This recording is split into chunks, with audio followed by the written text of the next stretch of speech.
O Jacob tá com uma tigela na cabeça da Rosalie pra evitar que o Edward desmembre ela, pegue seu amanhecer, hora do culto. O Edward conta pro Jacob um pouco das pesquisas que os Cullens estão fazendo pra saber um pouco mais sobre o que se sabe sobre bebês entre vampiros e humanos. O Jasper e o Emmett não ficam tão em casa porque eles que estão saindo pra fazer essas pesquisas ficam tentando decifrar histórias, mitos, histórias populares que eles acham por aí. O Jacob pensa, pera, histórias? Mitos? Então essa não é a primeira coisa da sua espécie? E ele fala que talvez, que não tem como saber se é verdade ou não, mas que alguns mitos, tipo lobisomens e vampiros, são verdade, então por que bebês entre vampiros e humanas não seriam? Eles contam que eles conheceram uma mulher na América do Sul, eu acho que é a mulher que trabalha lá na Ilha Cullen, e aí ela sabe sobre pessoas que tiveram relações com vampiros, e aí deu fruto, só que na cultura dela lá, eles têm que desviver, só que o Edward fala, ok que na cultura dela, eles também têm que nos desviver, não só os bebês entre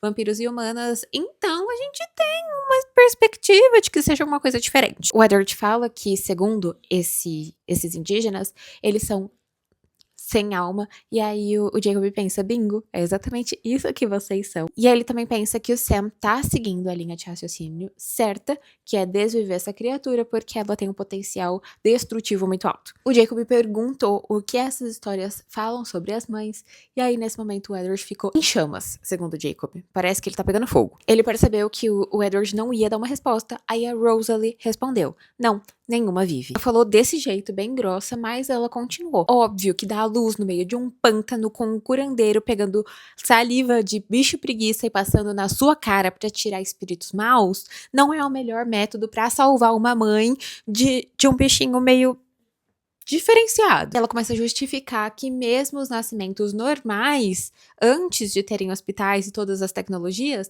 eles só tinham 50% de chance de sucesso, a Rosalie não tá tão errada, e que em nenhum caso anterior tinha dado certo, porque em nenhum caso tinham pessoas que entendiam exatamente as necessidades da mãe e do bebê, e agora tem a doutora Rosalie, o Dr. Carlyle, o Dr. Edward que queria fazer um...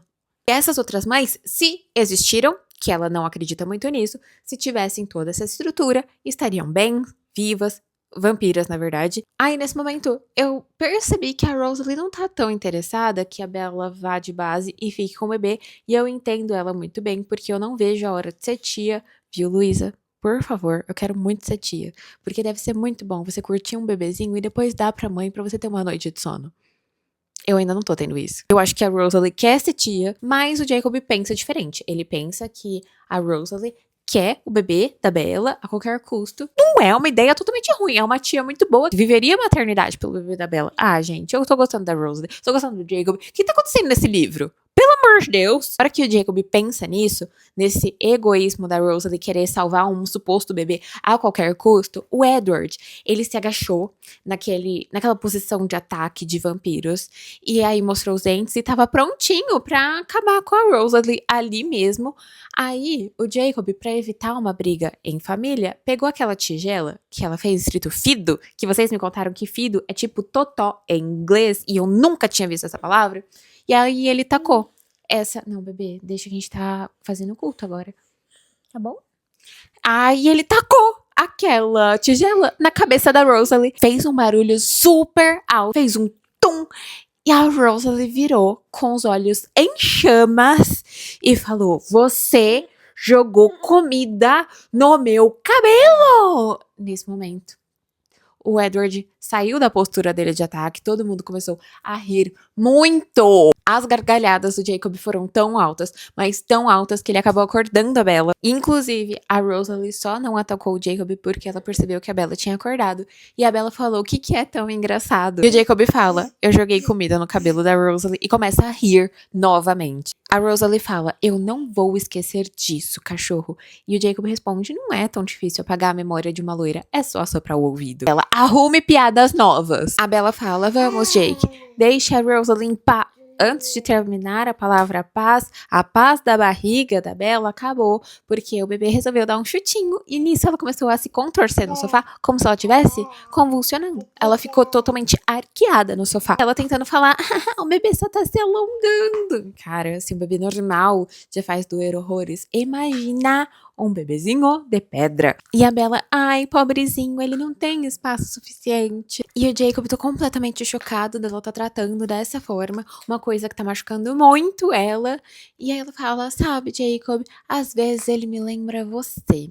Cara, e agora vamos entrar em uma seara muito estranha. Ela fala que o bebê lembra o Jacob e ele fala: não, não me compare com essa coisa. Ela fala: não, eu só tô comparando a questão do crescimento, porque o bebê tá crescendo tão rápido quanto eu vi você crescendo. Tipo, eu te vi em um dia e no dia seguinte você já tava maior e maior e maior, e isso puxou a você um dos pais. Ela não falou isso, mas foi o que eu senti. O Jacob mordeu a própria língua pra não falar o que ele queria. Saiu comida de vampiro da língua dele, mas antes que ele pudesse engolir essa comida de vampiro, já tinha cicatrizado a língua dele. E ele pensa, nossa, eu gostaria que a Bella fosse capaz de se curar tão rápido quanto eu, pra ela não estar sofrendo tanto. Nesse momento, ouvindo essa conversa sobre um dos dois pais, o Carlyle fez, E aí o Jacob pergunta o que é que ele tá pensando, e aí o Carlyle fala, lembra aquela pergunta sobre genética que você me fez? E o Carlyle responde: levando em consideração as nossas semelhanças genéticas, o crescimento acelerado,